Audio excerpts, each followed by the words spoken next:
Nello from MaxSpeedMotorsports.com.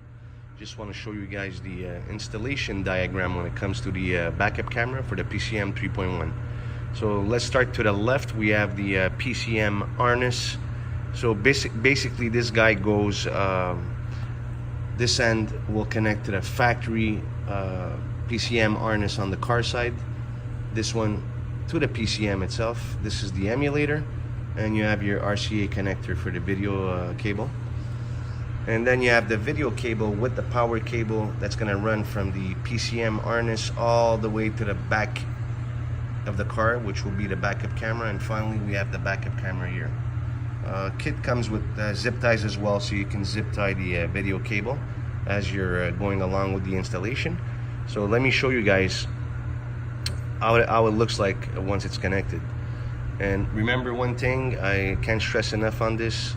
What happens is a lot of installations, the guys forget to transfer the fiber optic cable, and basically it results in no sound. So what happens is, if you do have a Bose sound system, or if you have a fiber optic connection to your PCM 3.1, you need to transfer it to the harness. The fiber optic connection is usually orange or green. Most of the time, 90% of the time, it'll be orange, but I've seen some green cables as well. So what's going to happen is you'll need to transfer the fiber optic connector right over here. You have to transfer it to our PCM harness, otherwise you're going to get no sound. So there's little tabs here, and it only goes in on one side. I mean, you cannot go wrong. It only fits one way. So basically you pretty much lift the tab and you you actually snap it in. To remove it from the PCM harness on the car side, you lift this little tab and you pull out the connector, and basically you just swap it over here. So let me show you guys how it looks like once it's connected. Alright guys, so as you can see here, so the harness goes in the PCM 3.1. This is the emulator box, and basically this connector, so the mil connector, goes on the PCM 3.1 harness that was previously connected here. So now you're going to connect it here. So this guy acts like a brick. At this point, your RCA jack. So you're going to have one RCA connector that connects on the harness itself. So it's a male and female. And you have a long red power cable. This will need to be connected to the fuse box on the passenger side.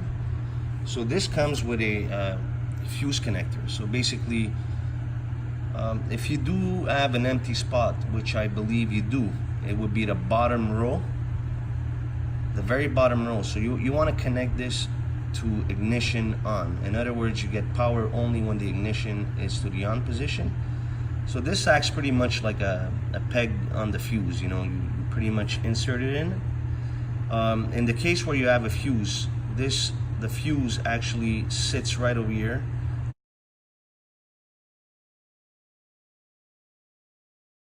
And the actual leg of the fuse goes in this connector, and you put it in.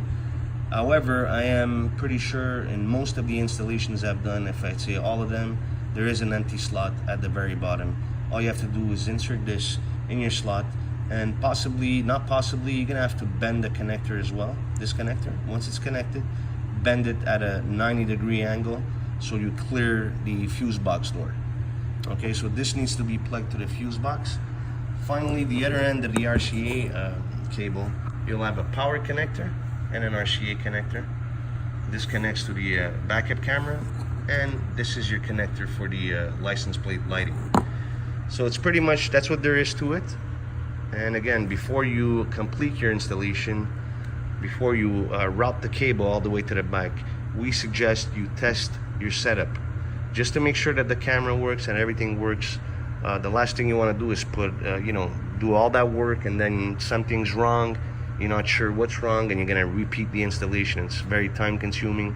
So basically, just do a setup before routing all the cables to make sure everything is fine.